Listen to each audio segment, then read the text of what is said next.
LUBOBO? LUBOBO.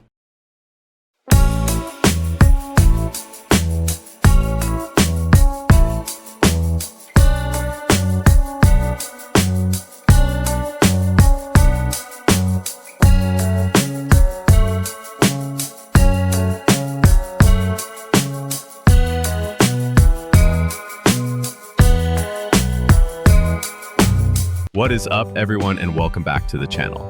Today, we're diving headfirst into a world of mischief, magic, and massive ears. If you've been on social media, walked into a modern toy store, or have any interest in collectibles, you've probably seen this face, the buck-toothed, wide-eyed, slightly mischievous creature known as LUBOBO. But what exactly is a LUBOBO doll? And why has it become one of the most sought-after art toys on the planet? Well, stick around because we're about to unpack the entire phenomenon, from its artistic origins to its $1,000 price tags. To truly understand LUBOBO, we have to go back to its source, its creator, the Hong Kong-born, Belgium-based artist Ka-Sing Leung. Leung is a master illustrator of children's books, deeply inspired by the rich and sometimes dark folklore of Nordic and European fairy tales. In 2015, he created a universe of characters called the Monsters, and LUBOBO, a curious and playful elf-like creature, was one of its stars. It wasn't a toy at first, but a character in a storybook, living in a whimsical forest with friends like Zimomo and Taikako. The magic happened when Ka-Sing Leung partnered with the art toy giant Pop Mart. This collaboration took LUBOBO from the 2D page and transformed it into a 3D vinyl figure, making it accessible to a global audience and kicking off the craze we see today. This brings us to the material and the quality that people are paying for. The vast majority of LUBOBO dolls are made from high-quality PVC, or vinyl, which gives them a smooth, satisfying feel and a solid weight. The craftsmanship is a huge selling point. The paint application is incredibly precise, the colors are vibrant, and the designs, especially in the collaboration series, are intricate and full of personality. You're not just buying a piece of plastic, you're buying a miniature, mass-produced sculpture. So where can you even get your hands on one? The primary source is, of course, Pop Mart, which has physical stores worldwide, a robust online shop, and even robo-shops, which are essentially high-tech vending machines for art toys. This is where most people experience the thrill of the blind box. For a standard price, usually around $10 to $15 US, you buy a box without knowing which character from a specific series is inside.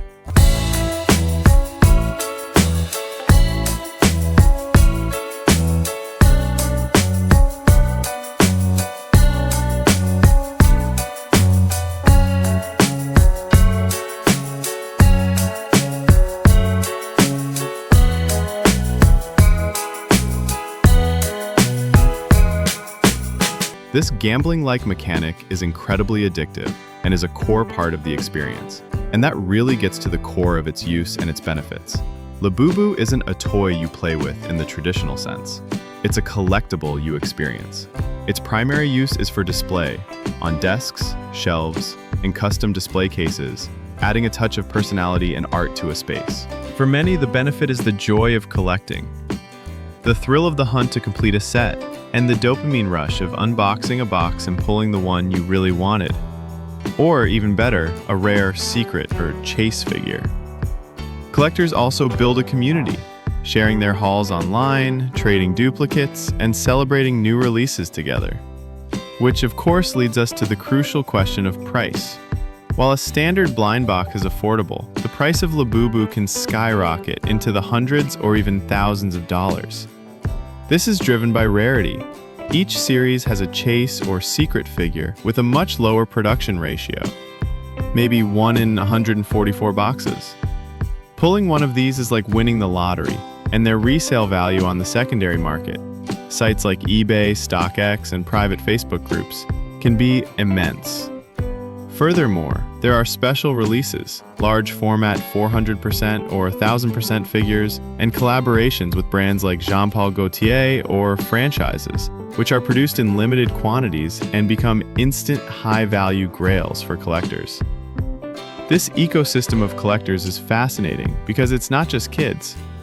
The primary audience for LUBOBO are young adults, millennials, and Gen Z.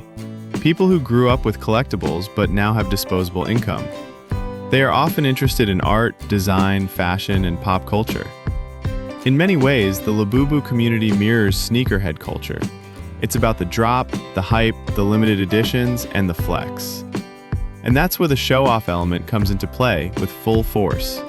A huge part of the LUBOBO phenomenon lives on social media. People create stunning photography with their LUBOBOs, placing them in scenic outdoor settings or creating miniature dioramas. Unboxing videos on TikTok and YouTube get millions of views. Posting a picture of your complete collection, or especially a rare find, is a way of showing off your dedication, your luck, and your status within the community. It's a badge of honor. Ultimately, what we're looking at with the new LUBOBO doll is the perfect storm of beautiful art, clever marketing, the psychology of collecting, and the power of community. It's a character born from a personal, artistic vision that became a global icon through a powerful distribution partnership.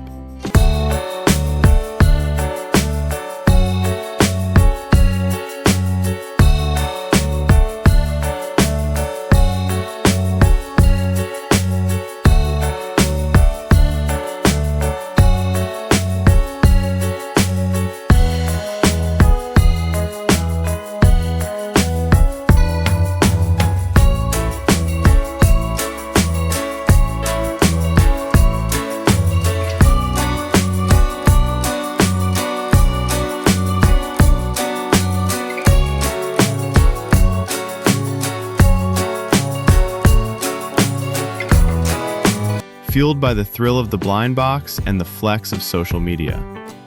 It's more than a doll. It's a piece of culture you can hold in your hand. So what do you think? Are you a LUBOBO collector? What's the best one you've ever unboxed? Let me know down in the comments. And as always, thanks for watching.